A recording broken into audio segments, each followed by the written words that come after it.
Testing. Testing. Testing, testing.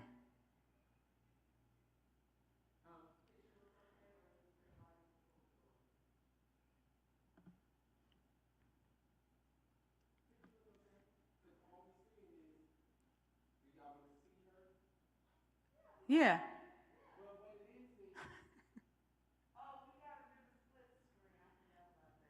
Oh. Uh-huh.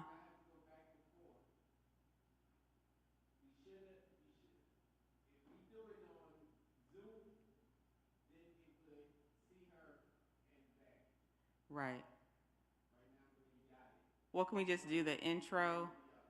Just do the intro with, and so you can see her, and then we can just switch to the slides.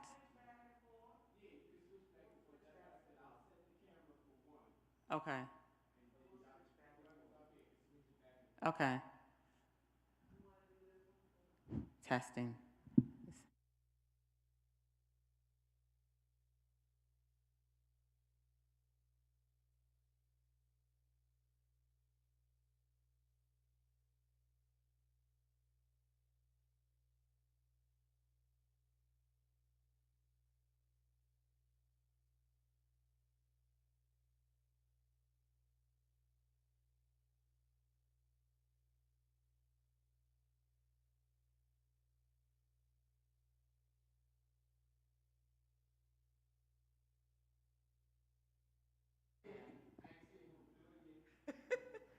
Testing one, two, three.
Oh, I'm gonna move your cups because it's on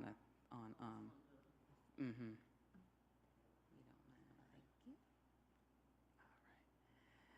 Good morning, everyone.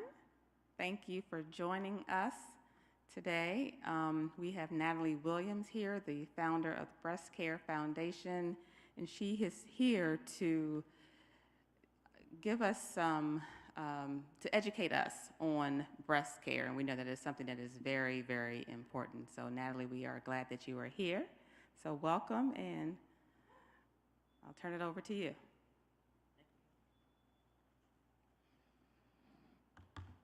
Good morning.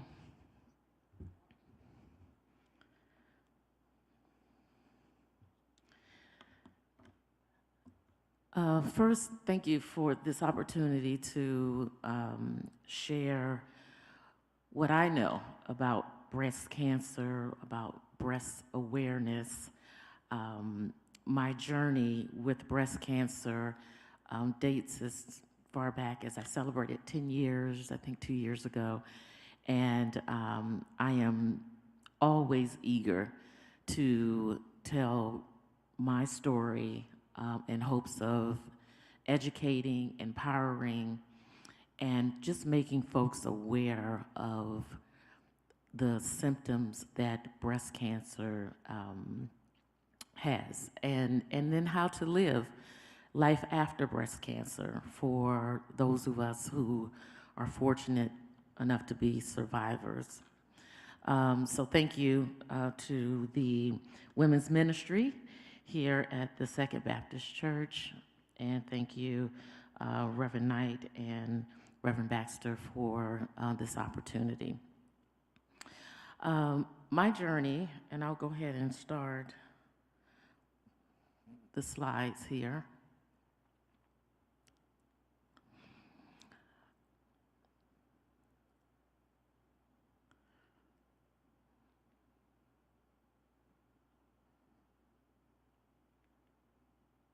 There we go.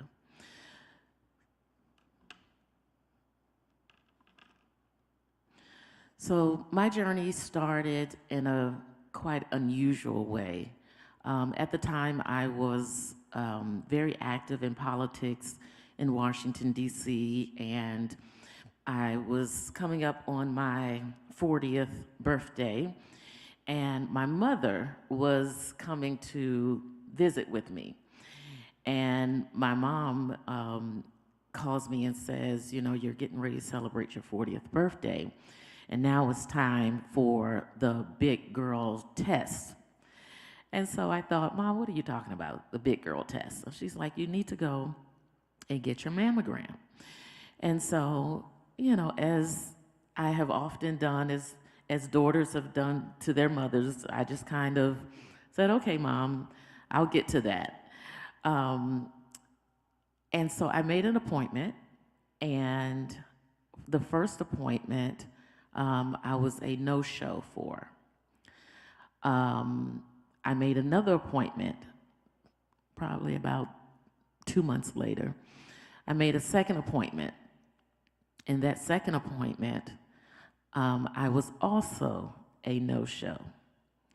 I was busy trying to solve issues in and around Washington, D.C., working in politics. I was an ANC commissioner at the time, president of the Ward 8 Democrats, a leader working in a hospital at that time, and I just did not have enough time for myself.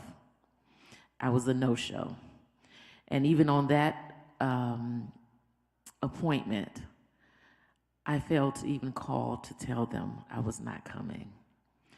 All of this is important because on that third time, my mother was saying, you know, I'm coming to visit you. My mom lives in Richmond, Virginia.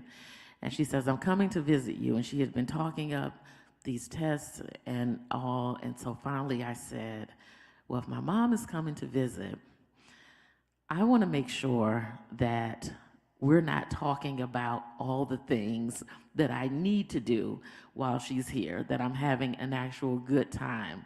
You know, when you're with your parents, they can easily make you feel, remind you of that they're the mother and you're the daughter, and it doesn't matter how old you are, right? So I said, I want to make sure I take care of this before my mom arrives. And I did. So I made the third appointment, and I kept that appointment. I probably about a week later, I got a call, and I also got a letter in the mail that said that I needed to come back in so that they could do more testing, that my test was abnormal. And so there was a little hesitation on my part, but not much, because now, I'm aware of what I'm supposed to be doing. And so I called my mom and talked to some friends, and I said, I got this letter from George Washington Hospital that says that my test was abnormal. Some girlfriends said, oh, that's, nothing to worry about. You just go back and, they maybe want to see a little bit more. My mom kind of had the same attitude about it, but she was more like, but make sure you go and do this. And so I did. That appointment was probably about a week after that, and so I go in and they say, Ms. Williams, we want to do more tests on you. And, I obliged right there. They did more testing, and she came back and she says, well, we want you to know that we see a small tumor in your left breast. We're checking now to see if we think we see something else in your right breast as well. So all of this took me by shock. And I was there for, I want to say, at least 3 hours with them testing, and then me waiting, and them coming back and, delivering their findings. And so she comes back and she says, no, we've decided that, what we see in the right breast is not what we thought, but we definitely see a tumor in your left breast. And so from there, I'm not sure what happened. I can tell you, I know I drove there to the appointment, and I know I drove back home from the appointment. But everything in between that, it was quite the blur. She also told me in that meeting that I would need to make a decision on whether or not I was going to kind of just have the surgery, or, no, let me back up. That she had made the determination that the tumor was so large in my left breast that I was going to have the surgery and a breast removal on my left breast. She said you should consider or make the determination whether or not you are going to do one or both. Now, let me back up. No one in my family has ever had breast cancer. No one. In fact, when I called my mom after the appointment, and I said, Mom, they say I have breast cancer, her immediate response was like, how did you get that? Right? As if it was some kind of, well, it is a disease, but, something that you would go and catch, so to speak. Well, how'd you get that? And, we were, she started going through our family history, grandmother, great-grandmother, aunts, no one that I can remember, no one that she can remember who has ever had breast cancer. And so I am the first in my family to ever have breast cancer. It was discovered on my first mammogram, and there were no symptoms. None. no swelling, no discharge, all the things that, no lumps, all the things that folks say you should look for. There was none of that. And so I spent probably another week just trying to wrap my mind around how my life was going to change. At that time, though, I was equally concerned about what my body was going to look like. I was single, I'm a young woman, and I just thought, you're telling me that you are going to remove my breast. It was just something I could not even fathom. And so once I had the opportunity to kind of clear my head a little bit and talk to myself, I said, well, wait a minute, this is about life or death. This is not about cosmetics. This is not about beauty. This is about the love that you have for yourself first and your desire to live. And so I made the quick decision that, well, I thought it was quick, but it wasn't that quick. I made the decision that I would have a double mastectomy, so that I would not have to live in a state of concern for the rest of my life. And so I went on to have a double mastectomy. I had chemotherapy, I had radiation, and I took tamoxifen for 5 years every day after that. During my journey, I started realizing, when you're not as close to breast cancer, then you're not always thinking about breast cancer as a whole. You see the walks, and you may contribute. You may know someone who has survived from breast cancer, and sadly to say, we all know someone who perhaps has passed away from breast cancer.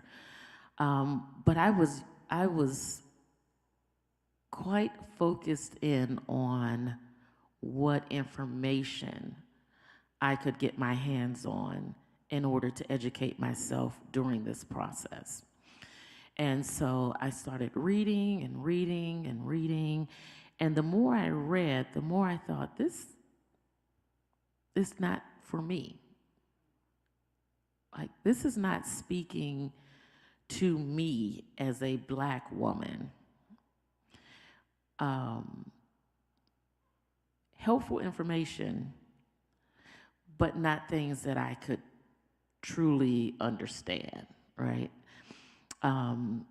So that's where I first started going, if I am having a level of difficulty with this, I consider myself in the know, educated, health conscious,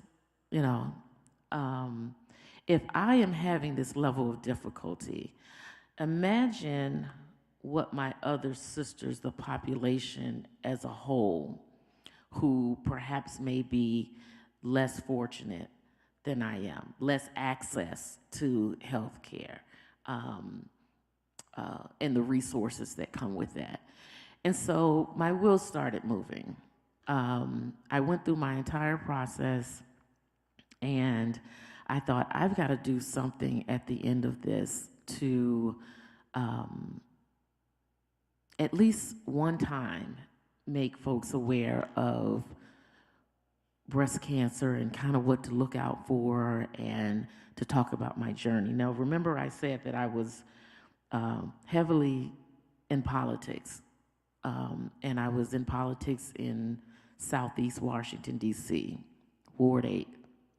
And so what I came to know was that Washington, D.C.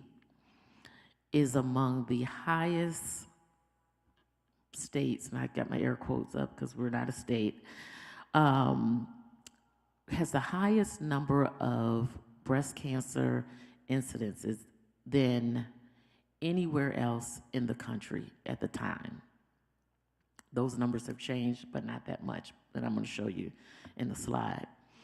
And so I thought, at least I could do this one time.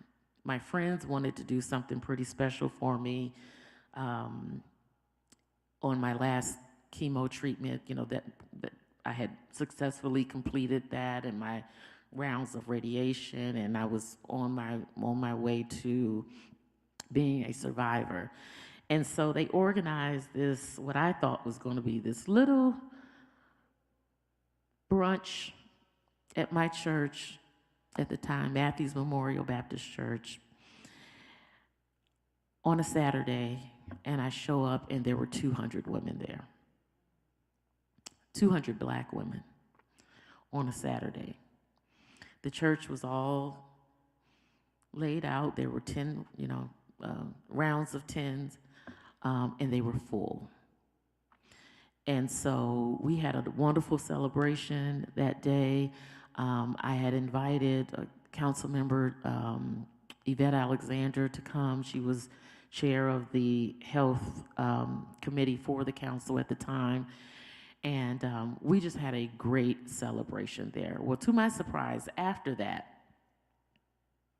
my phone and email was nonstop from people who wanted information that was similar to what was given at the brunch.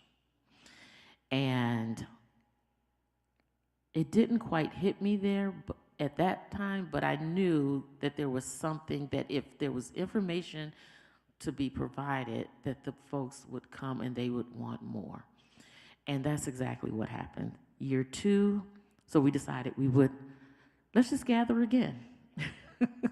We'll just gather, one more time. And we gather same numbers.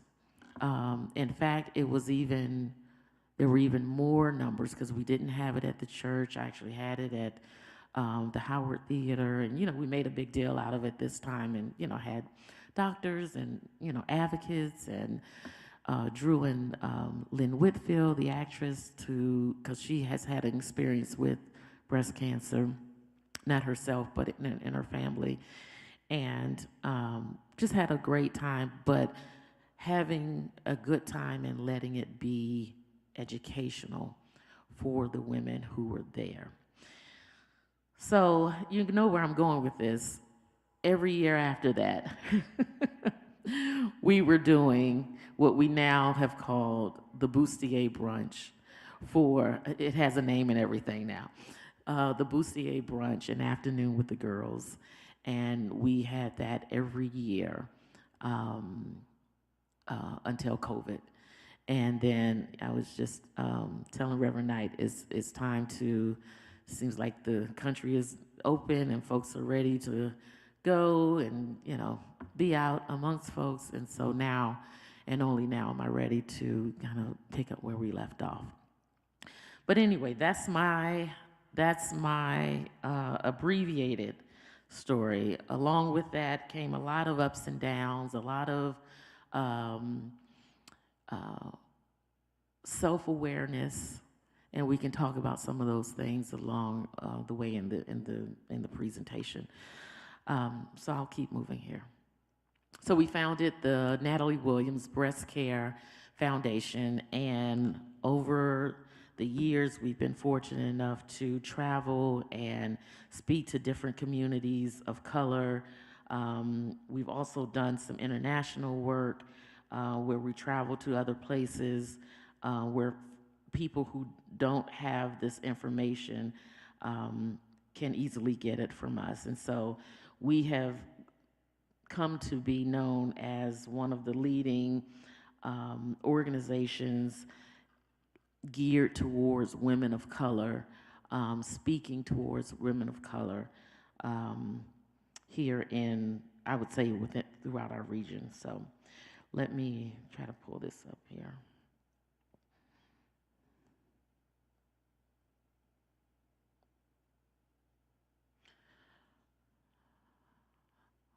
Okay, So today we are going to talk about, I never take for granted how much people actually know about breast cancer. So if these are things that you already know, then just bear with us. There is somebody, and I would argue many people, and since we're on Facebook Live, hundreds and thousands of people who have no idea some of the very basic information that I'm going to share with you today.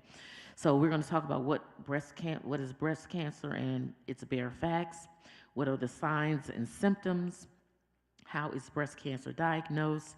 What are the stages of breast cancer? What are some treatment options? And then I have a nice little button there for family and friends, how to stay healthy.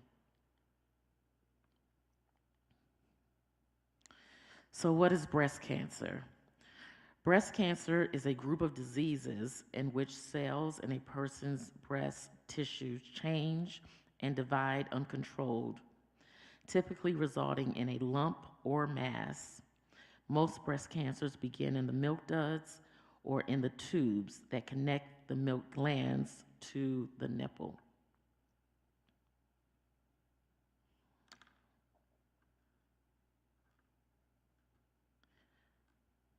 What are the signs and symptoms?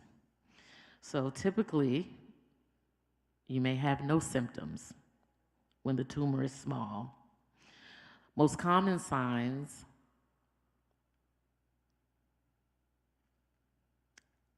most common physical sign, that's what I want to make sure I say there. What most common physical sign is a painless lump. If it has spread underneath your lymph nodes, there is a lump or swelling. Some of the less common signs and symptoms is breast pain or heaviness, although I've heard quite a few women describe their symptoms in that manner. Dimpling, swelling, thickening, or redness of the breast skin. Your nipple may change, and you may experience discharge. How is breast cancer diagnosed? Forgive me, I'm trying to operate two things here. How is breast cancer diagnosed? Typically, it's diagnosed through a mammography screening. And when breast cancer is detected through what is known as a biopsy. And there are several different types of, biopsies that one can have. And I won't go into too much detail with that. But there are several different biopsies that you may have. So what is the most common types of breast cancer? Ductal carcinoma in situ. It's a non-invasive cancer where abnormal cells have been found in the lining of the breast milk ducts. It's highly treatable, but if it's left untreatable or undetected, it may spread into the surrounding breast tissues. And this is why it's important this is why we say if you have your annual mammogram, you're able to be aware if you have breast cancer, detected early. If you detect it early, then the likelihood, you have a greater chance of surviving breast cancer than not.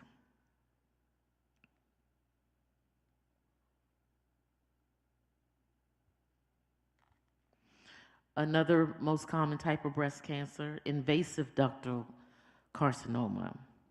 Now, let me back up just one second here, because I think you should know this. Carcinoma, for those of you who don't know, means cancer. Situ, for those of you who may not know, means in the original space. So if someone says that you have ductal carcinoma in situ, that means you have breast cancer in the space in which the breast cancer was originally detected. It has not spread. Okay, so I had to go back to that because that's something that a common term that you will hear quite a bit. Okay, so now we're talking about invasive ductal carcinoma. Is an invasive cancer where an abnormal cancer cell that began forming in the milk ducts have spread beyond the ducts into other parts of the breast tissue. Invasive cancer cells can also spread to other parts of the body. Invasive ductal carcinoma makes up approximately 80% of all cancers diagnosed. And this is actually, when we think about the type of cancer, when you hear men having breast cancer, it is likely to be invasive ductal carcinoma that they have.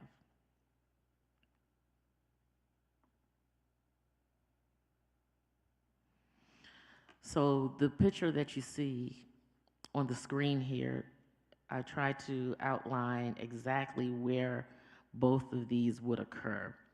So the DCIS means that the cancer is still contained in the milk ducts and has not invaded any other area. Just trying to give you a picture of that. And remember, the IDC is cancer that began growing in the ducts and is invading the surrounding tissues.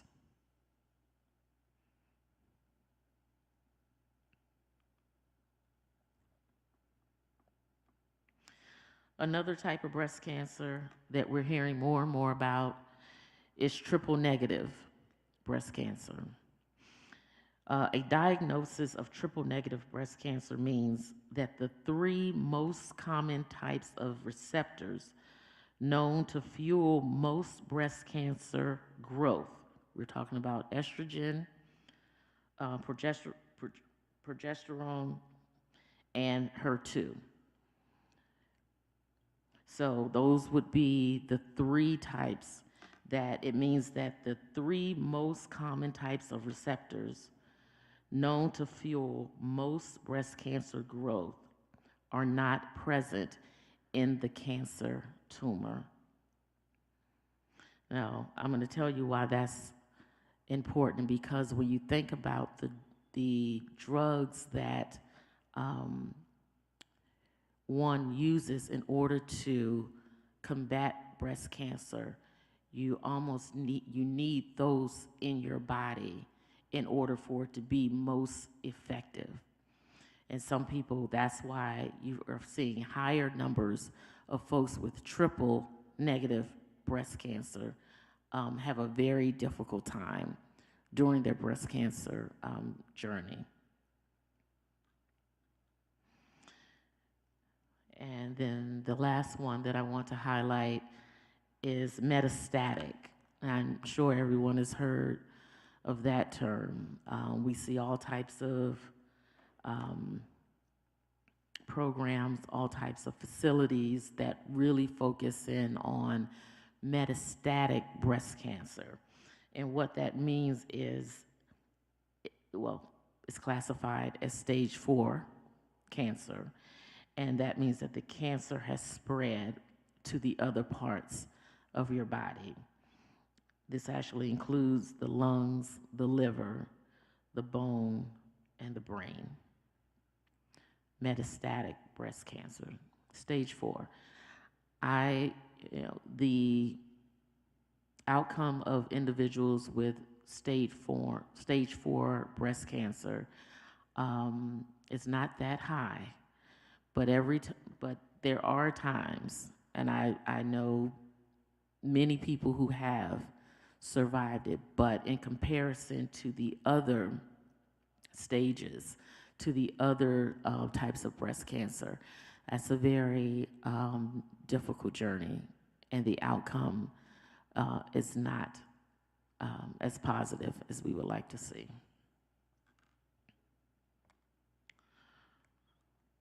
So let's talk about the stages of breast cancer. And you've heard them. You hear people say, what stage are you in?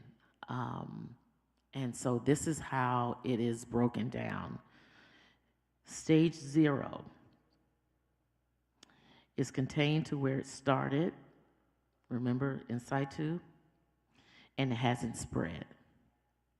Stage 1, the cancer is small and hasn't spread anywhere else. Stage 2, the cancer has grown but hasn't spread. Stage 3, the cancer is larger and may have spread to the surrounding tissues. And stage 4, the cancer has spread from where it started to at least one other body organ, also known as what we just discussed, metastatic breast cancer. Now, in order for a doctor to determine what stage you are in, they determine that after your surgery. They cannot determine that before your surgery. So I remember my journey, I kept hearing things, and it seemed like there was such a long time, excuse me, there was such a long period of time from when I found out that I had breast cancer to the part where I actually had my surgery.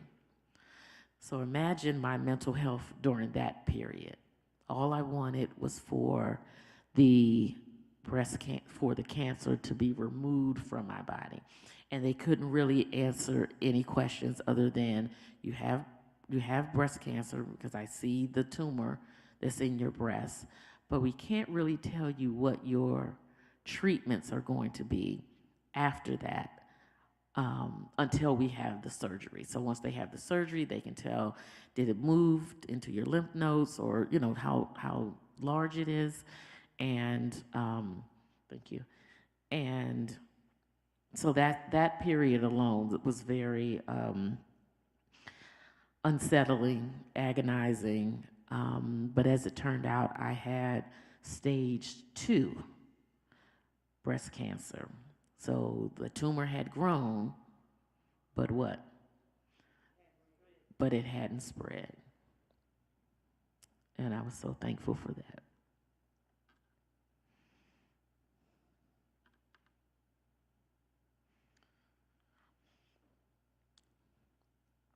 So I wanted to share with you just very briefly some common treatments, and I'm sure you guys know these, but common treatment.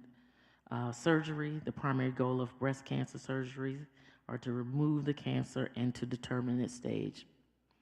I just said that, right? Radiation therapy is used after surgery to destroy cancer cells remaining in the breast. So after they've removed the cancer, the purpose of the radiation is just to make sure that there's nothing left in there. So they want to go right to that area, and for lack of better words, I was going to say burn it out, but I don't want to send that message either. But that's exactly radiation is very intense, and so I was thankful not to have any problems with that. But I have heard folks who have had unfortunate experience with their radiation. When I say unfortunate, meaning, whether or not there's constant irritation left underneath or in that area where the radiation was performed. Or chemotherapy. Chemotherapy is a systematic drug therapy that travels through the bloodstream. So when you're having chemotherapy, I went every, if I can remember now, I want to say like every 4 weeks. Every 4 weeks for like 8 rounds of chemotherapy. And ironically, I was still working at the time. I had my surgery and I wasn't working during that time, but at a certain point I went back to work, and I was working in the hospital in Southeast Washington, D.C., and get this, I would have to leave the hospital where I was working to travel uptown to a hospital just for treatment. So if you can process that, like just beyond the words that I'm saying, when we talk about access to care, now I was able to jump in my car, go uptown, go to my radiation treatments. Once you're there, it's about 15 minutes, you're in, you're out, I can come back. But imagine if you're in communities where individuals don't have that kind of transportation, childcare, money, and you want me to go travel daily. This was daily now for my radiation. This is where we start talking about access to health care for all, okay?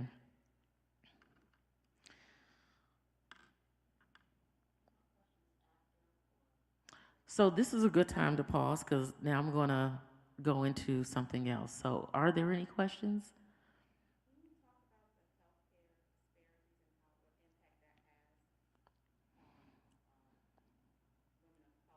Mm-hmm. Yeah, so it's actually a little bit in the slide a little further, but when a woman doesn't have, when there are disparities around health care in communities of color, I'm going to say it in communities of color, what we find is that a lot of people ignore their symptoms. They, if you can get them to take the test, there may not be going through with the treatment for all that it entails. I'm going to show you a study a little further in the slide. But healthcare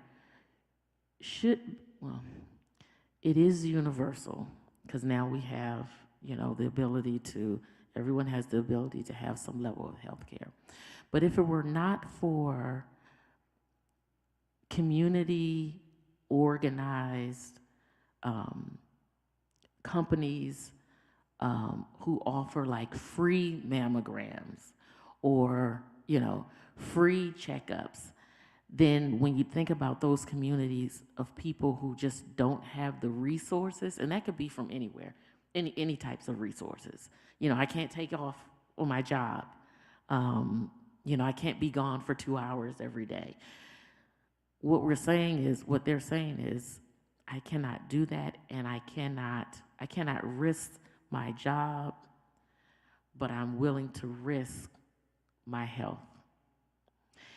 And unfortunately, when you're in a community that you have children, we all have children, but if you have mouths to feed, what do women do? Let me go to work so I can feed my children. Family first, right? Versus, and that's the mindset we all have to get out of it, versus let me take 2 minutes or however many minutes it takes to go see about my own personal health. And that's one of the large challenges. But I'm going to show you a survey that happened because it's still shocking after a couple of years. So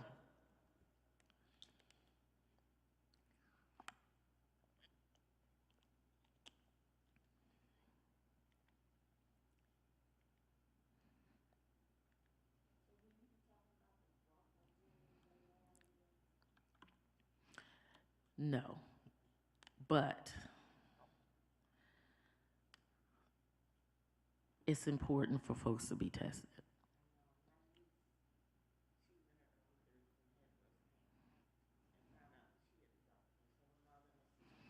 Mm-hmm.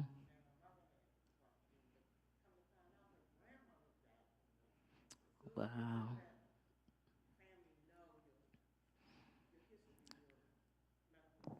Yeah. And let me just tell you, when I was going through that afterwards, the insurance company doesn't pay for that. At least for me at that time. Now, this was 10 years ago, 10 plus years ago. So to make the determination of, am I getting this test? I didn't get it. I mean, I had talked to, I told you my story at first. I talked to my mom, and we went as far back as but that is something that they do not make easy for individuals to get. And if you have the resources, and I think now, I'm not well versed on that, but I think now the resources may be there because at one time it just wasn't. And I think through the health advocates and all, then they've been able to address that. But when my journey, I didn't do it. Yeah. So let's talk about why we matter. And when I say we, I mean we as the Natalie Williams Breast Care Foundation, or I mean we as community of colors, or I mean we as women organizations. I mean us all collectively. So why do we matter? Breast cancer affects different populations differently, and minority groups in the United States continue to bear greater cancer burdens. Much of this difference is due to factors like poverty and lack of access to prevention and detection services and highly qualified treatment. For instance, African American and Hispanic women in the U.S. have higher poverty rates and are less likely to have health insurance, making it harder for them to get the care that they need. Now, I want you to keep that in your mind as we go through this these slides here.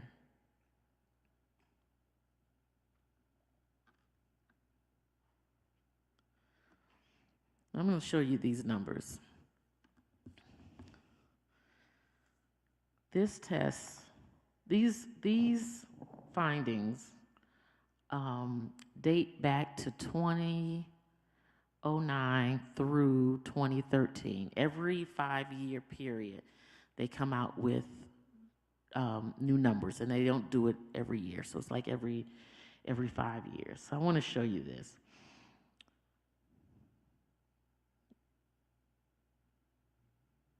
White women, we're looking at this by race. You see the numbers for white women? 128.3. So white women are getting breast cancer at higher rates than African American women, than Indian American, than Hispanics, Latinas. Remember, I showed you that. But yet, now these are the numbers. We haven't even talked about today's numbers. I'm just showing you, giving you a little historical perspective. But yet,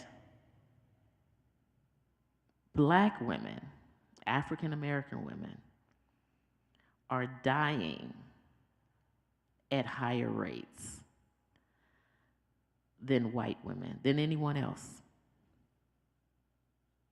Shocking, right?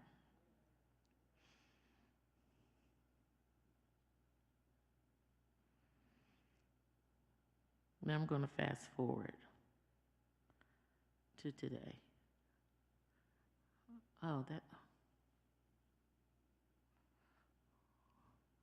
Well, you're not seeing it as it was designed, but know that these numbers, and that's my fault because I didn't put the presentation in a actual PowerPoint, but the numbers should read for the mortality rate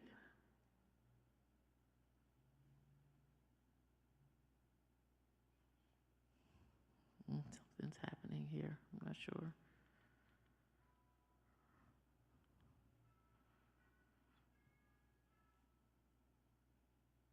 Okay, so that was incident rate.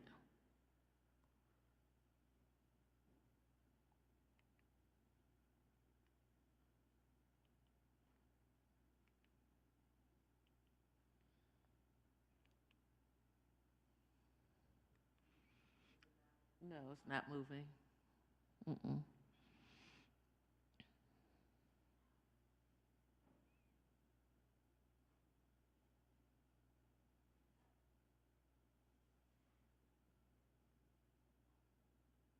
Okay, so again, those numbers were 128.3, and we're talking about per 100,000 people, right? White women are getting breast cancer at higher rates than black women, but yet on the next screen, we see that more black women are dying at higher rates. The screen that I'm looking at has 30.0.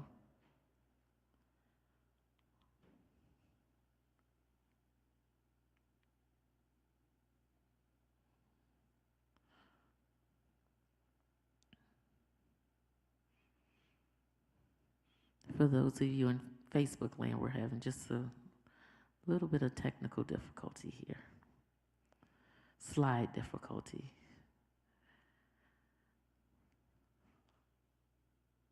Should I press the?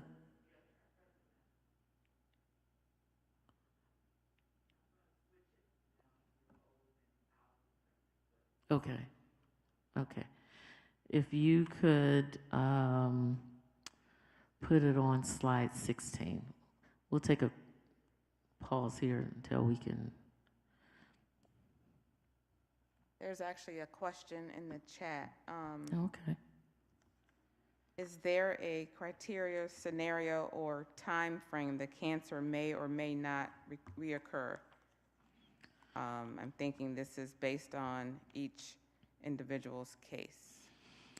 There is, but the most crucial period is the first 5 years after you've gone through your cancer treatment, whether it was surgery or radiation. And that's why largely the tamoxifen. So remember I told you I took tamoxifen. It was a little white pill, little itty bitty white pill. Didn't need any water or anything to go with it. And I'm not a pill person, so I was thankful for that. But little itty bitty white pill, and I took that every day for 5 years. And I think that's because during that period, you know, it is a part of your treatment, but those years are very critical to the recurrence of. Now, does that mean that we don't hear stories of people who 10 years out, you know, may have a case of breast cancer? Certainly we do. We do. But it's those first 5 years. So when I tell you the first 5 years, I think I lived on pins and needles, just the uncertainty. Even though I had a double mastectomy, the fear. I went to the doctor so much that my doctor said, Natalie, there's no need for you to come back here next month. I can laugh about it now, but anything, and those are the, you know, do we have survivors here? Any survivors here? Those are the things that people don't really talk about as part of being a survivor. I'll tell anybody, I think it's harder for me to be a survivor than my process. Now, certainly I wouldn't have said that then, because then I was a mess.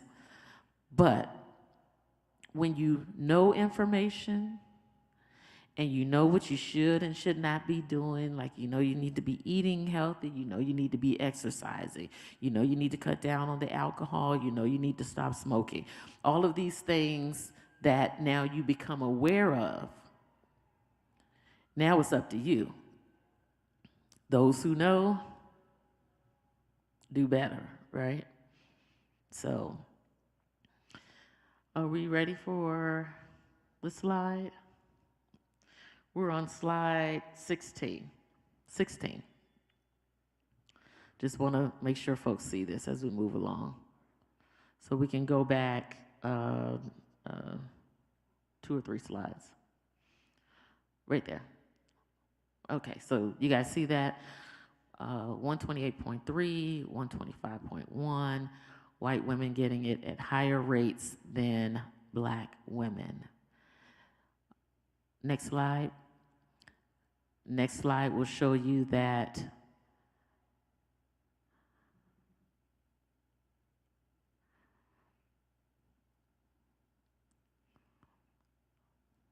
the next slide, here we go. The next slide will show you that black women die at surprisingly higher numbers than white women, even though they get it less. Now, these are the numbers. Y'all see the dates on there, 2010 to 2014.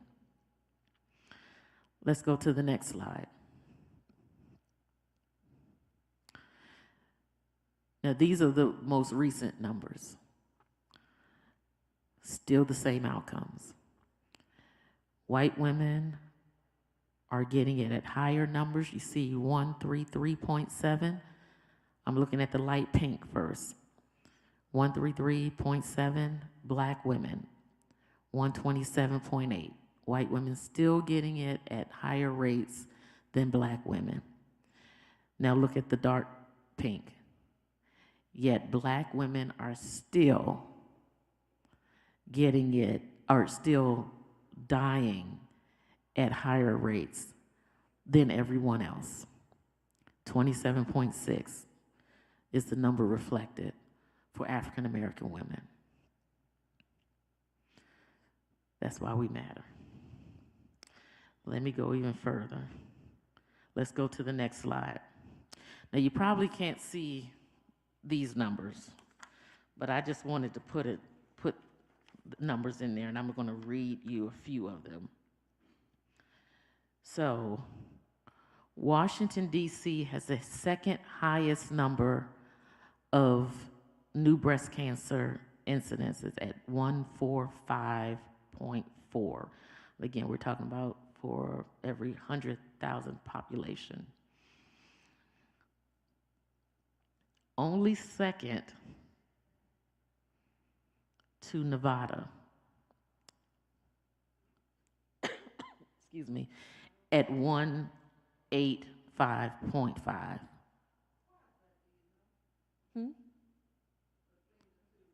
Oh, why is that? So let me tell you. Let me, so well, I don't know why it's between Nevada and Washington, D.C., but it's higher. The numbers are high when you think about remember we talked about what are the things that stand in the way of folks taking care of their health. So resources, poverty, and I'll show you some of the risk factors. Just give me a moment. And if I don't answer your question, then I'll come back to you, okay? Knowledge.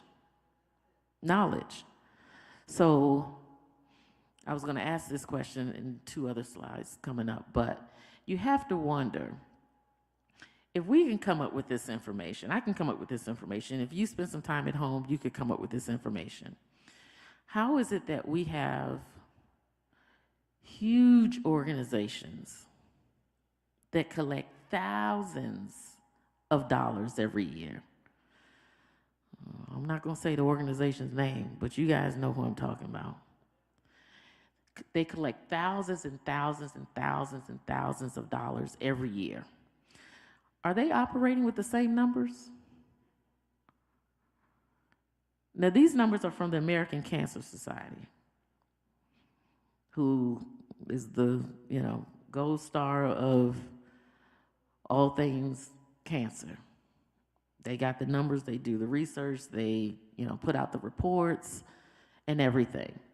If I, as a little old nonprofit here in Washington, D.C., that has the capacity to, do stuff like this, if I can come up with these numbers and realize we've got to be doing something different, whether it's in outreach, resources, messaging. You got to think about all of those things. Like, how do I reach my sisters that are out, in Anacostia? How do I reach them? Those messages from Susan G. Komen aren't making their way there. And yet, each year, we pour money. I never did it, but I would have, right? We form these teams, we have these walks, we donate this money on behalf of folks. Corporate sponsorships, big dollars in corporate sponsorships. But yet, it's not addressing the need that's out there. No way should the numbers over a 10-year period be the same, and for it to be the same outcome for our population. So that's just a little food for thought for you. All right, so it says, in contrast, let me just read this. In contrast to incidence, breast cancer deaths are higher among Black women than white women in every state except, this says Washington.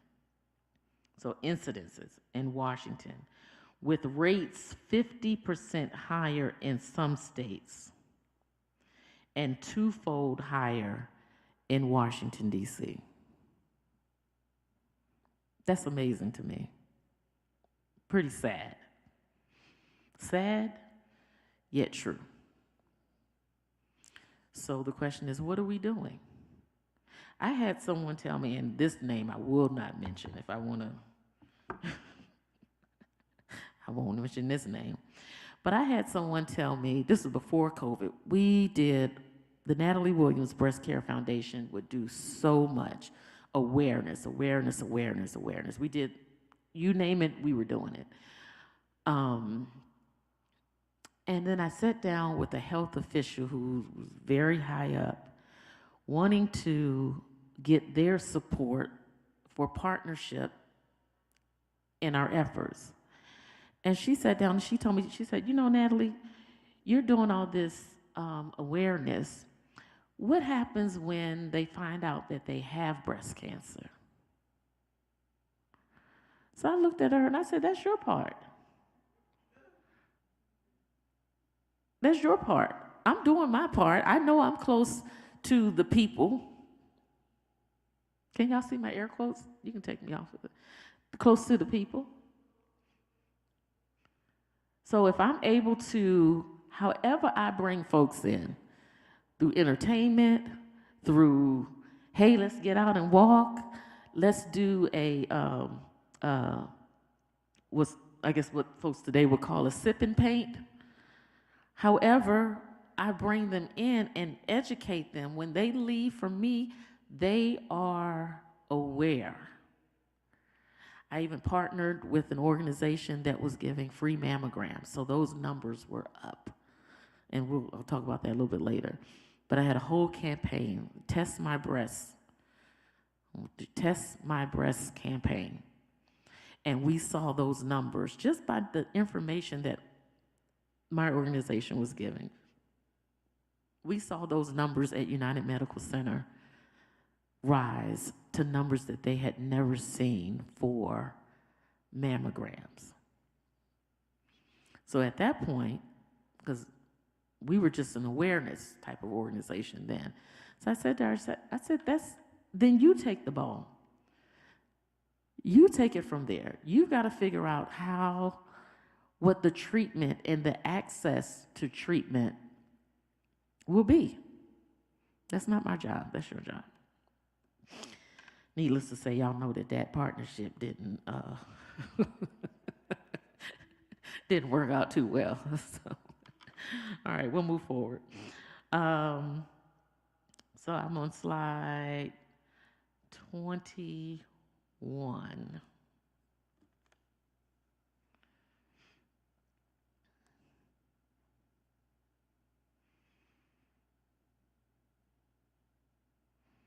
This is just another slide that shows you survivor rates over a period of time. Next slide, please. Over a period of time. In 1975 through 77, white women were surviving at higher rates than black women. It's marked here as 77 for white women, 65 for black women. Notice on this chart now, black women represent the light pink. White women represent the dark pink. Notice nowhere on this chart is it flipped. So at no period of time, are y'all with me? Y'all understand? At no period of time from 1975, this goes up to 2018, have black women ever had the highest number of survivor rates. 1975. I think I was 4. Right? It's sad. Sad yet true. This is why we matter. And let's go to the next slide. This slide will show you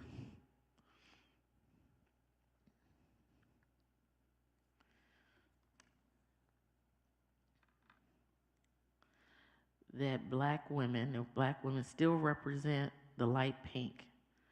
So no matter what stage you are, this is all stages, localized, regional, distant, unstage. Black women are lower than all, except for the unstage. Didn't see that. So unstage over there has it at 48, and that's Asian women.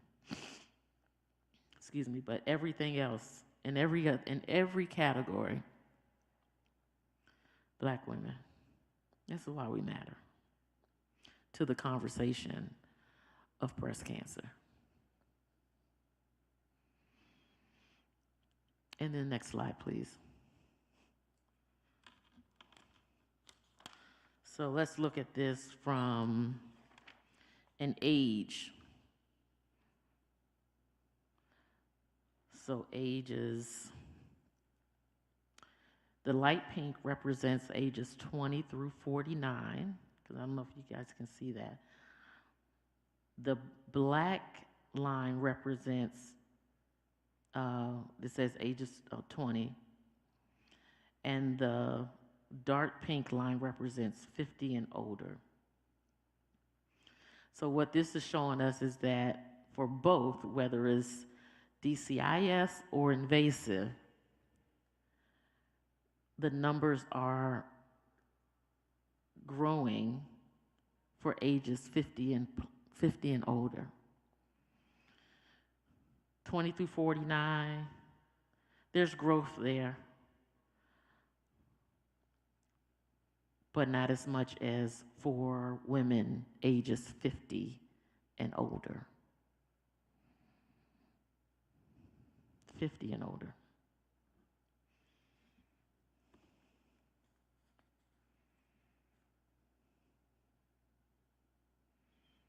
All right. So let's go to the next slide. So there was a recent survey done.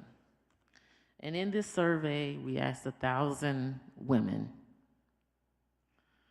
what are your top 4 reasons why women don't get their mammograms? Surprisingly, this study was not just done in communities, disadvantaged communities. This study was done across the district. Fear was number one. Scared to know the outcome. I'm not going because I don't want them to tell me I have breast cancer. So you'd rather run the risk of dying? Believe it or not, and that's not just for women. That's for men too. I'm having a conversation right now with a male friend who will not go to the doctors for fear of what they may tell him. My mind doesn't, I don't understand that. But anyway, fear, the outcomes, the treatment, and ironically, the possibility of bankruptcy. In other words, I'm gonna have to spend all my money, whatever money I have, I'm not gonna be able to continue to go to work, to pay my bills, and it's gonna put me in a bad financial position. So I'm just not going. Mammogram misconceptions was second. Uncomfortable or radiation gives you cancer. Now stop it. Radiation does not give you cancer. And at one time, the mammogram was considered uncomfortable. But now, they have new technology. The plate that you place your breasts on is warm. At least where I go, where I used to go. They heat it up and it's not as uncomfortable. And for any pressure that you may feel, it's less than 30 seconds. 30 seconds to save your life. 30 seconds to know what tomorrow may look like for you. 30 seconds. Personal reasons. This is my category. No time, taking care of other superwoman. I think we all can fit in that category, right? I don't have time. But we'll make an appointment for somebody else, won't we? I'm doing it right now with my daughter. I need to go to the dentist, for my annual cleaning. She called, right, and I've been making this appointment for at least 2 months now. She called me the other day, Mom, I think I need the dentist. So I'm getting right on it. I'm gonna call. She done been to the doctors and back, and I still haven't gone yet. So we all do that. But let's not do that, ladies. Let's take care of ourselves first. Let's take care of ourselves first. Lack of risk. No history of breast cancer in my family, so I can't get it. I'm here to tell you that you can. I did. There was no one in my family who had breast cancer. My mother is 84. My dad is 83. Neither of them remember anybody on any side of my family that ever had breast cancer. So you could be the first in your family. Again, I want to reiterate, these responses didn't come from, just a group of uneducated folks. This was a mixed group of 1,000 women. And these are the reasons. They financially secure women, got jobs, got families. There was a mix. And these were the responses that we received. Very sad, yet true.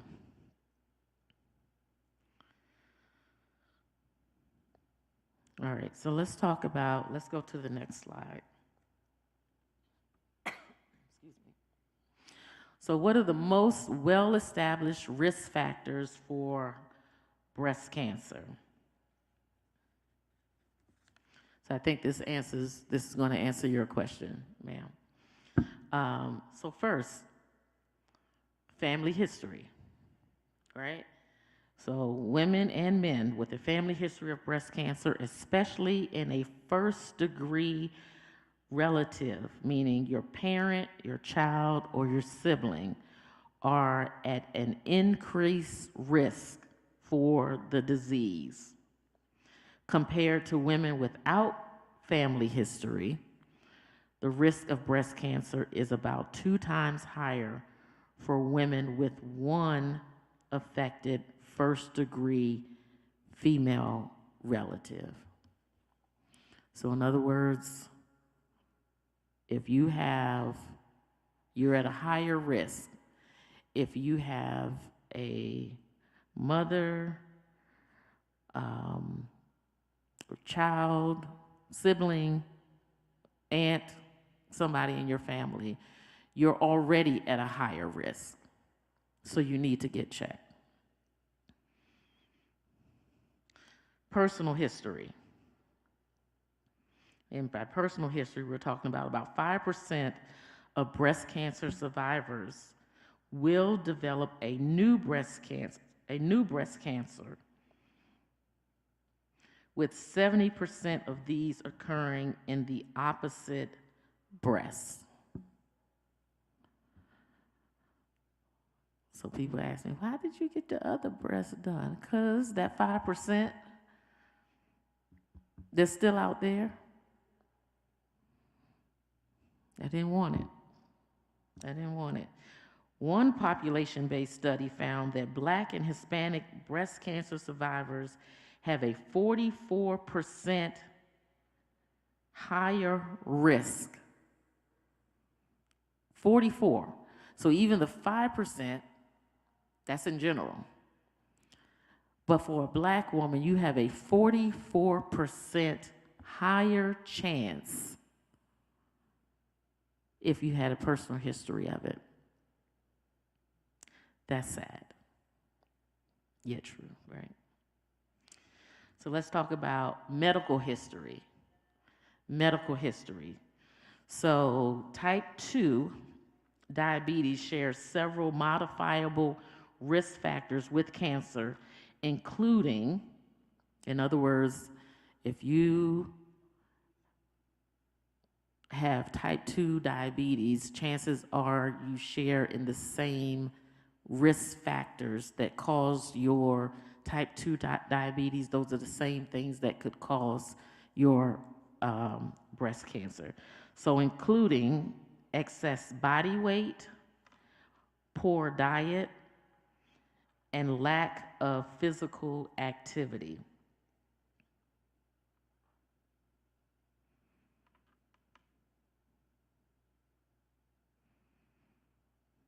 It says a recent prospective study reported a 26% increased risk of breast cancer among women with diabetes compared to those without the disease after controlling for demographic and lifestyle factors and body weight.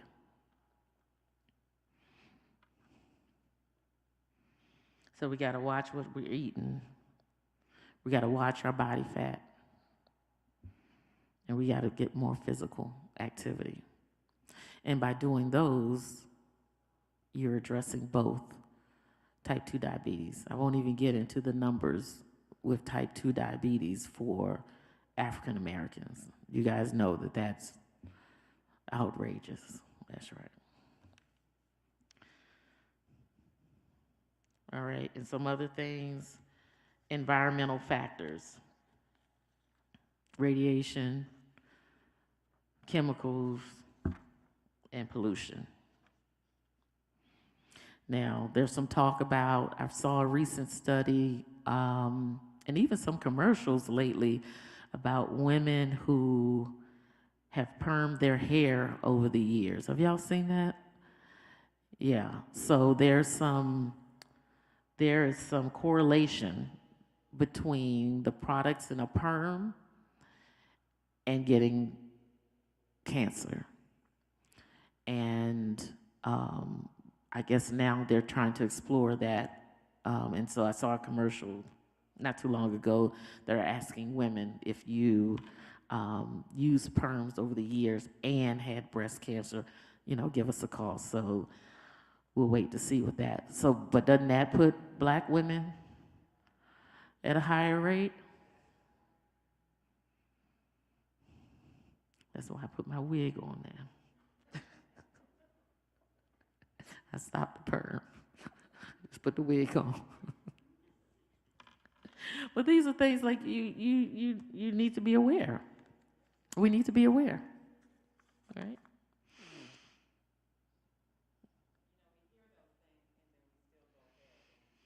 Yeah, and we do it. Mm-hmm. Mm-hmm. And that's because that's what we normally do, right? We normally just go get we have information, but yet we still just do what's comfortable. And trying to get through natural hair is not an easy thing to do. So trust me, some days I am right there, and then I'm reminded. Yeah. Then I'm reminded. But when you know better, you do better. What did I say? It's harder to be a survivor because now I know. Before I didn't know nothing. Now I know. And if I'm getting real personal, I got about 20 pounds, 30 pounds I could lose. So these are things that I regularly talk to people about breast cancer. So these are things that I know need to happen. And I do my best to live by example. I really do. I'll just keep calling these COVID pounds for now, okay? Y'all call me a year from now, and if it's still the same, then let's talk about that. But right now, we're just gonna call them COVID pounds, okay? All right, we're on the surviving breast cancer screen.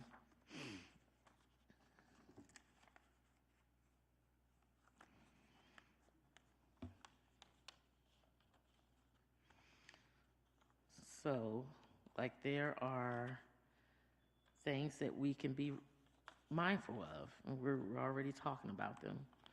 So, nutrition. What are we eating? You guys have heard food is your medicine. If you're eating the right things, you feed your body with the right things, it'll take care of you. Cut back on the sugar. You'd be surprised how much sugar is in stuff. Even those little things that you think you are eating great, like those little cereal bars, there's a ton of sugar in there. So when I first finished my journey, and I'm still on the journey, but when I first finished my treatment and all, I was like a grocery store, whatever word you want to use after that.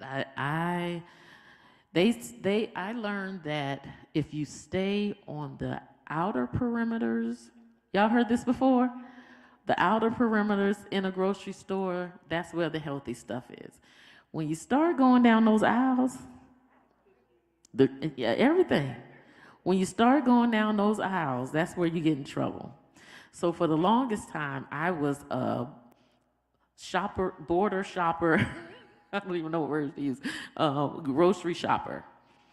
And, that's when I learned to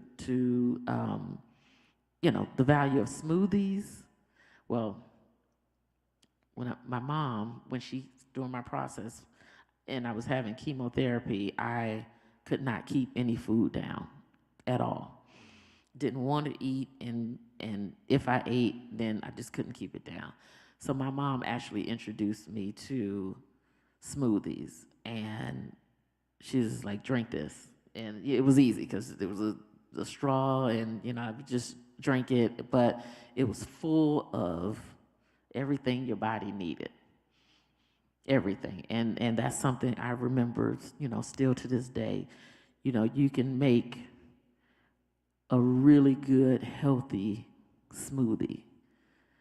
And, it doesn't require sugar. There's enough sugar in fruits, right? Yeah, there's enough sugar in fruits. So if you can get to a point where you can have you a good smoothie with greens in it, spinach, kale, any smoothie that's green. They got one that's called the all green smoothie.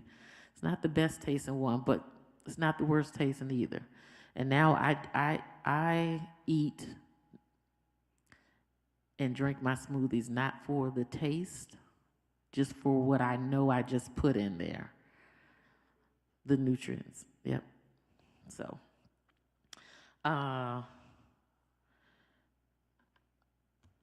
as a survivor, massage therapy, acupuncture, because, your body has gone through quite a bit, and having, access to someone who can help work out your muscles. I'm going to read this. This is for acupuncture. It says, there is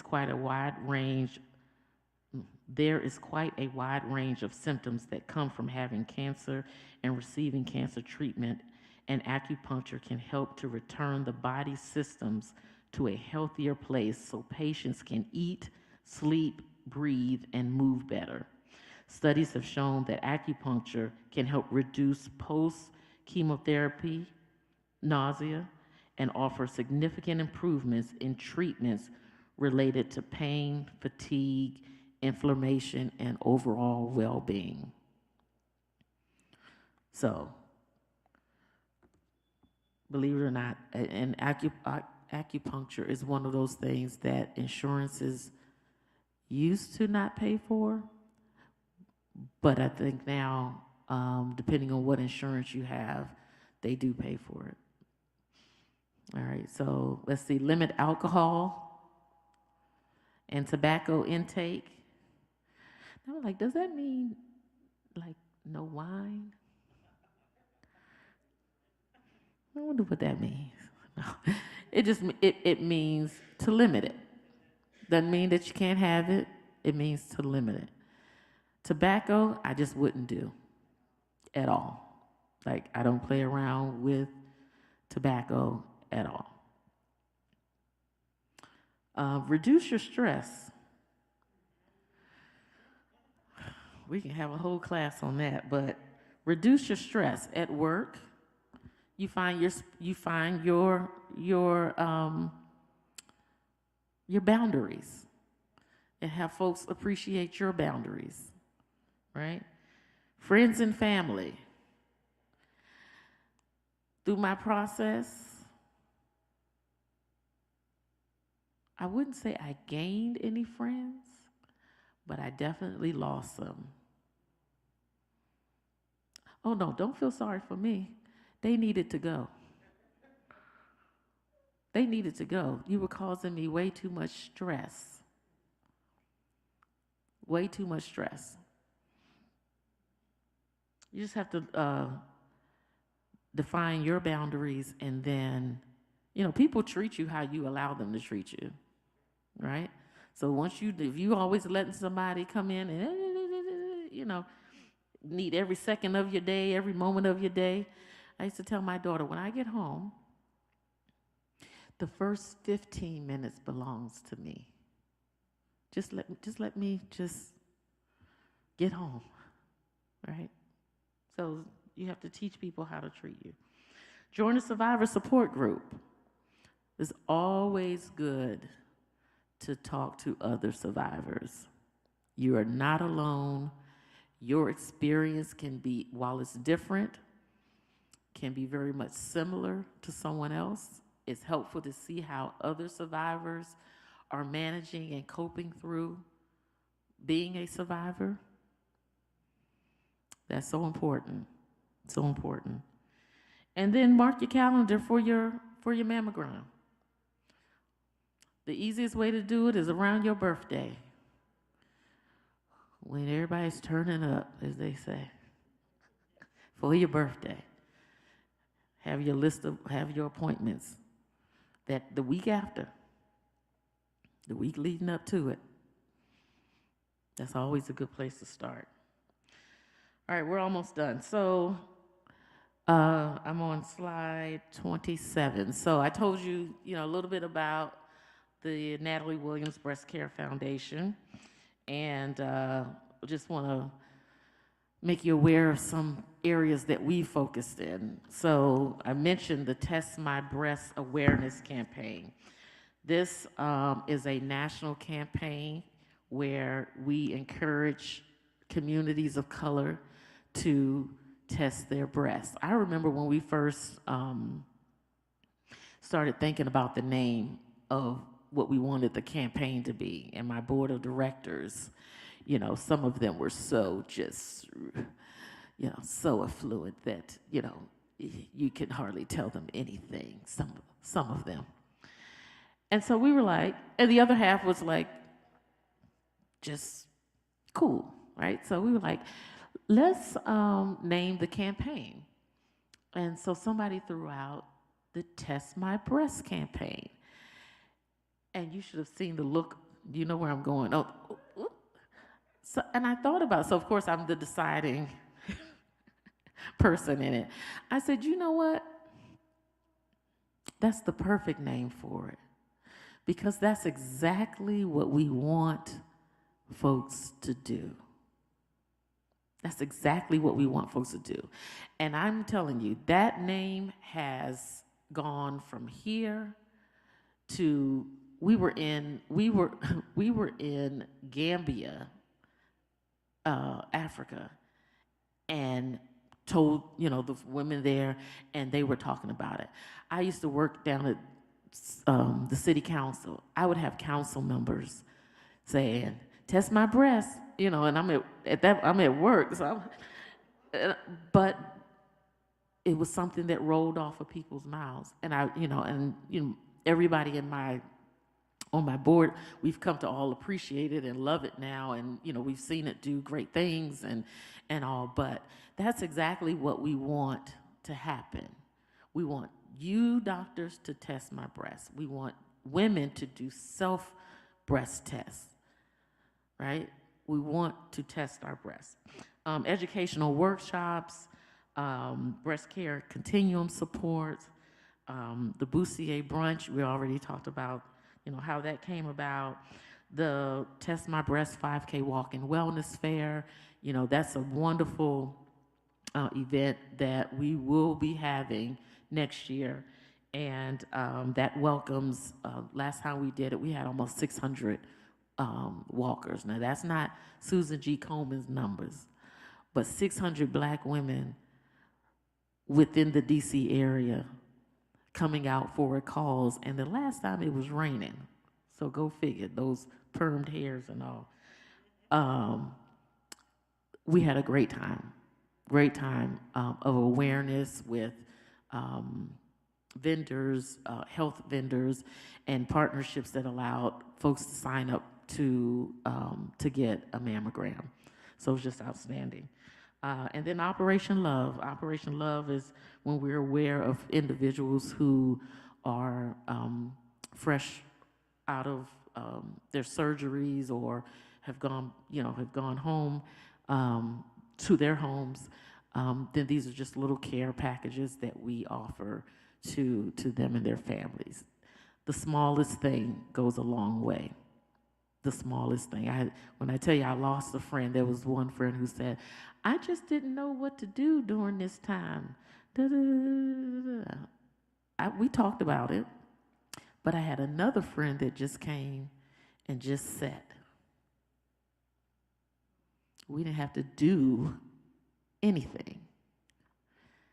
So those little moments that you can be with your family, and I'll tell you this, I had breast cancer, but my entire family, I feel like they had it too.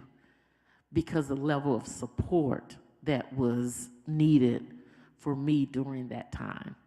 And I'm sure I'm no different than any other, survivor that has a support system. So if you're a family member who has a family member with breast cancer, the smallest gestures can go a long way. Can go a long way. We can flip through. I don't think that there's any. There may be one other slide there. Oh, that's just photos from the walk. And then maybe one other slide. Photos from the brunch. And this is my website. Test my breasts. Put an S on breast, because what? We've got .com. So I'll open the floor for any questions. And are there any additional questions on?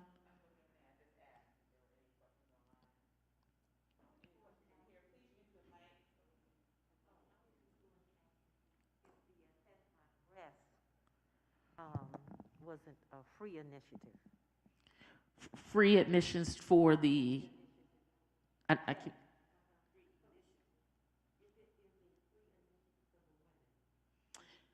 yeah, so we have, so not everything, no. So when we do the campaign, anything that we're doing, so if I go to speak at churches and, centers and things like that, then that's free to anyone to come and participate. Maybe twice a year, we've had some activities that I invite cancer survivors to come to, and those activities are free for the survivors. It's an awareness program, and then I'm not sure if it's on there now, but when we're at the height of the campaign, or when we kind of relaunch it for the year, we put on our website for people to acknowledge that they've had their mammogram, so that we keep track of that, and they get something back that says, I've had my mammogram. You know how you go to vote and get your little sticker? It's the same kind of electronic badge, if you will, that says I've had my 2023 mammogram. And then outside of that, things like the brunch, no, there's a cost for that. There's a cost for that because there's a cost to put the brunch on. We normally have it at Camelot, the Camelot, right off of Central Avenue. So, nobody's saying to me, hey, come on in, we'll feed you. So I have to, those are costs that I have to, we generally make, for full transparency, we generally make enough money to take care of the event itself. And I'm fine with that, because the awareness of the number of people that come every year, hundreds that come every year, is what warms my heart more than any money that I can ever have. And we're a nonprofit, so we're not personally, benefiting from the dollars. Mm-hmm.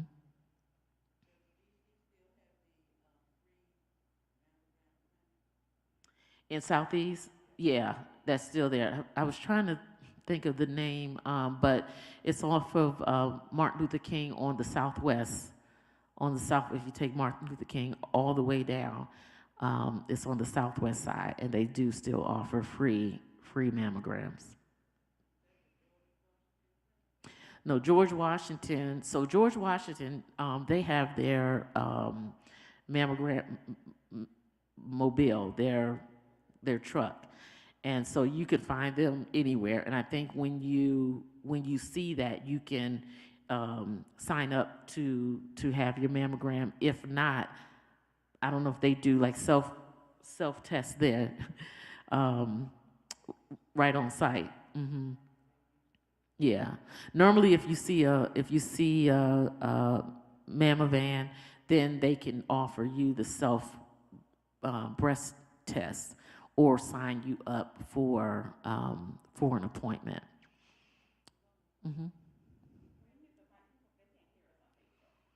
Oh, I can repeat the question. Yeah, sorry, I should have done that.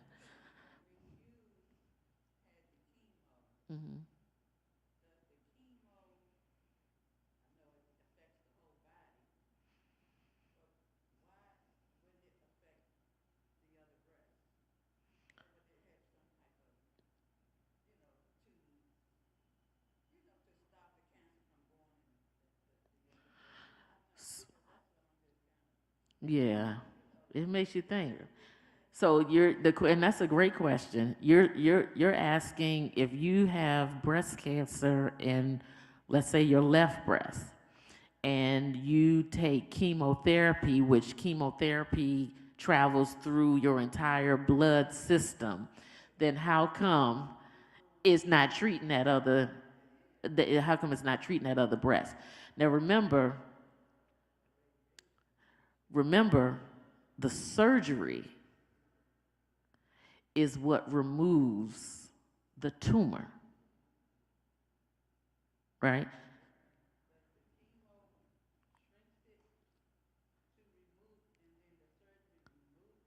The surgery. So how and I'm speaking on my experience. I did the surgery first, so that they could remove the tumor that was cancerous. Then I had the chemo after that to help. Well, wait a minute. Mine was the opposite. No, I was just getting ready to say. Mine was the No. opposite. It was just the opposite. So I had the chemo, Right. and then I had my surgery, right? And then thank you. See, keep me straight here. I had my. It's been so long. I had my chemo first, then I had my surgery, and then I had my radiation. Right. Thank you for clarifying that. Yes, and once the chemo was done, it had shrank the tumor. So then when they go in, it's not as large as what they originally saw on the screen. Exactly. That's correct. But recently, this is my 5th year. In February of this year, February 22nd, I had my mammogram. You know, it's my yearly mammogram. I didn't take the pill because she said that, the doctor said I didn't need it. Okay. Because I had a high dosage of chemo. Of chemo. So February of this year, February 22nd, this was my 5th year. Went back to have my mammogram. They said that they saw something in the left breast. So my daughter got to crying, and so I was like, no, we're not going to, entertain this right there. So I said, so they told me I needed to get the sonogram. Okay. This is in the same day. I got the sonogram, and they said, we're going to have to do a biopsy because of last year, the area in which they seen, it has grown a little bit. So I said, okay. So March 8th, they said, you could come back and get the biopsy. I went in on March 8th. I had the biopsy. Now, what kind did you? They did the sonogram biopsy where they took the picture. Okay. Not the neat. To find out where it was. Okay. But at this time, the doctor that was doing the biopsy, she said, "Oh my," and I said, "What?" And she said, "Oh, I don't see how they saw this little thing." I said, "Wait a minute." I said, "Are you telling me that it's smaller than it was 2 weeks ago?" She said, "Yes, this is much smaller than." I said, "Praise the Lord." Praise the Lord. Praise Yeah. the Lord. Praise the Lord. It had, honey, It had I shrunk. prayed, asked God to shrink, remove, and whatever they thought Yes. they seen. Mm-hmm. And he answered. That's right. He answered. March the 8th, I went in there and had this mammogram. On March the 8th, I had the mammogram. The biopsy. This was a message on Facebook that I seen on Facebook, Okay. March the 8th. Okay. Now, I already did all my praying, Mm-hmm. and I asked God to heal me Mm-hmm. and to be with me. Mm-hmm. I didn't feel any fear, Mm-hmm. nothing, because I didn't feel the illness that I felt the first time that I had breast cancer. So I didn't feel anything. So March the 8th, I said to myself, I saw this message on Facebook, and it read, there are moments that God has already designated to show out in your life. Now, this is the day of my mammogram. I mean, my biopsy. This is my biopsy now. I believe this is one of your moments. You are living in a favored season, a growing season, an acceleration season. You are going to have a new confidence to do things that you couldn't do before. You are going to see your gifts and talents come out in a greater way. God is going to give you more influence, more prominence, a bigger platform.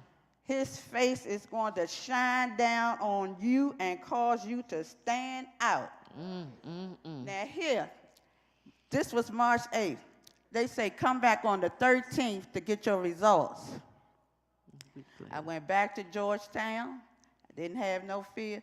On the 13th, she said, we don't have the results yet. I've said to myself, that's okay. You said because you already got them, right? Already got mine. Already got mine. God said, you're going to tell the story. He said, in the next,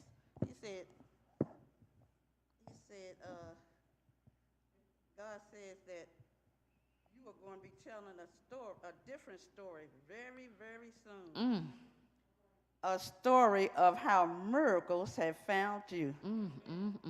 A success story filled with so much inspiration. You will give so much hope to so many people when they see how much you overcame and still came out on top. So Monday, she said, I'm going to call you to give you your results if they give them in. The pathologist was behind in giving out the results. Tuesday, nobody. Tuesday about 5:30, the doctor called. This is Dr. Jen. May I speak to Veretta Mills? I said, this is Veretta Mills speaking.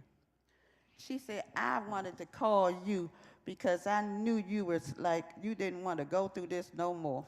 But you knew you weren't in fear. That's what she said. So I just wanted to tell you that you didn't have cancer. She said, it was so small. She said, we just couldn't figure out what that was, but we just knew it was some type of fatty tissue. She said, but the test results was benign. I said, hallelujah, thank you, Jesus. God answered my prayer. He shrunk and removed everything that they thought they seen that day. Right. They didn't see it that day. They didn't see it that day. Or no day to come. I drank and on the chemo, the secret is drink plenty of water. Yeah. Plenty of water. You got to flush the chemo out because what it's doing to your body is staying in there and making you sick. Yeah. And you'll start, regurgitating and, getting real bad. You can't get out the bed. And if they was amazed at how I was. They said, you didn't get sick? I said, no, I'm not sick. Chemo every day. You not sick? No, I'm not sick. Wow. We're going to give you a prescription to take them to the doctor, to the pharmacy, so you can get your medicine. Did you take him? I'm not sick. I'm not taking no I don't need no medicine, lady. I got the favor of God over me. And he is covering me with the blood of Jesus. I don't need no medicine. Yes. And I I was taking care of my aunt, and she was, poor thing, she died at 102. Oh, bless her. But I was taking care of her so much. Every day she had ended up with dementia. So I was taking care of her, and what I was going to the doctor getting my mammograms, but it had overwhelmed me with her care. You cannot take care of one person can't take care of a person with dementia and Alzheimer's. You can't do No. it. You need other people involved to help you. But that just took a toll on me. God said, you took care of her, I'm going to take care of you. Hallelujah. Amen. Hallelujah. Amen. Amen. Listen. When you talk about having a platform, I could have easily kept my mouth shut. Right? But I keep going back to this, but at the time, people were looking at me for guidance, for leadership, for, answers to community, whatever. And I realized in that moment, I've got the presence, I've got the ear of thousands of women who live in a city where the numbers are the highest. Now, Natalie, you can keep your mouth shut all you want to, or you can share your story. And in me sharing my story, I didn't know I'd be 10 years into and how it has grown, but everything has come. Listen, you done got me started. When you are doing something that you're supposed to be doing, God makes the way for those things to get done. And I've seen that firsthand with this organization.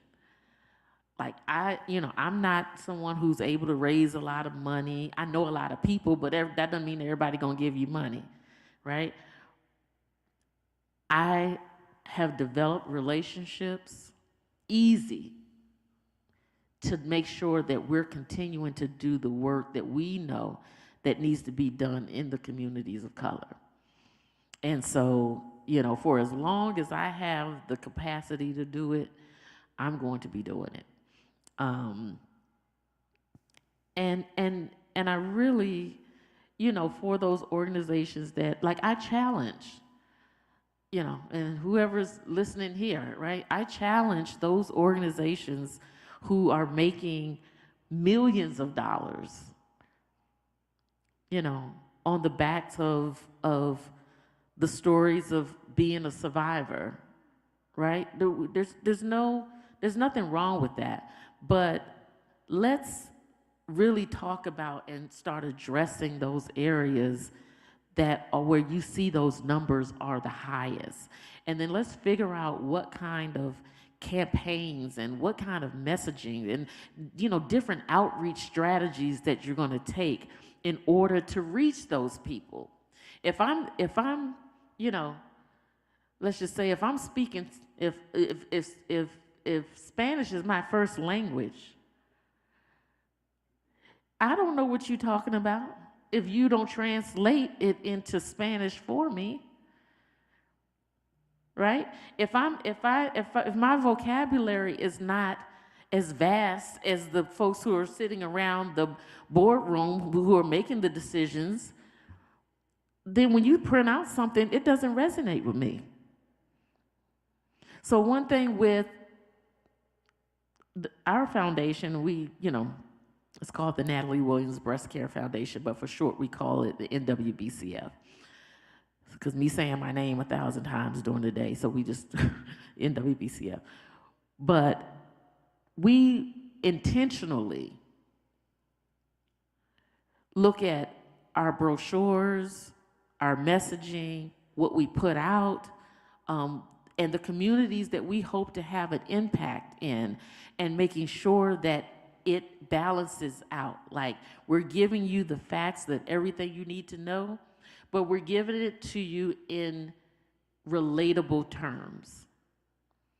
And I think that's where these larger organizations fail, quite honest. Like, with your event planning, with your, any outreach that you're doing, and your messaging, and your commercials. everything. So that's my tangent. I could go on that for, I won't make y'all sit through that.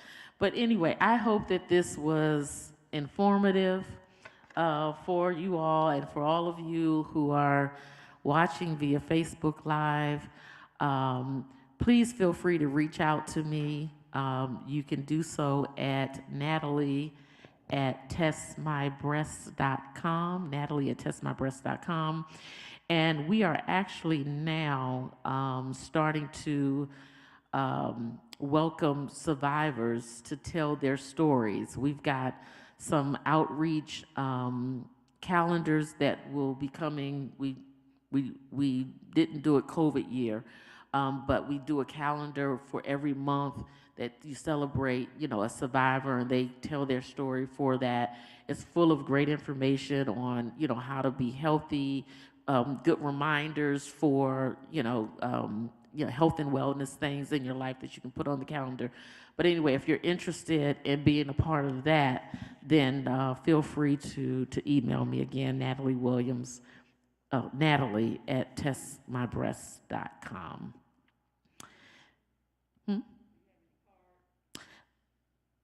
You know what? I have, the question is, do I have any cards? So I recently went electronic with my cards.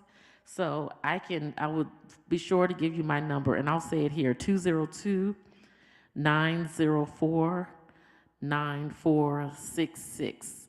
But for those of you who are actually here, I'm gonna do the snapshot so you can have all my information. But 202-904-9466 is my direct number. Email again, Natalie@testmybreast.com, and the website is testmybreast.com.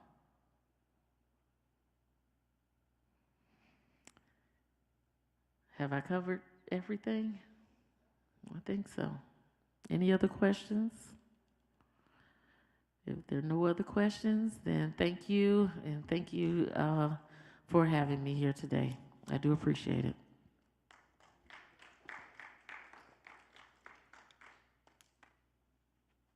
Amen. Let's give Natalie another round of applause and thank her for her awesome testimony and also for taking the time to come here. And the women's ministry here at Second Baptist Church Southwest, will be partnering with you, with your organization. Any other questions before we wrap up? All right. Well, thank you all for coming out. Thank you for joining us on Facebook. And enjoy the rest of your Saturday.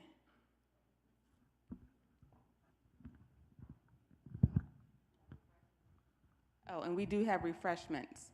So please take some refreshments.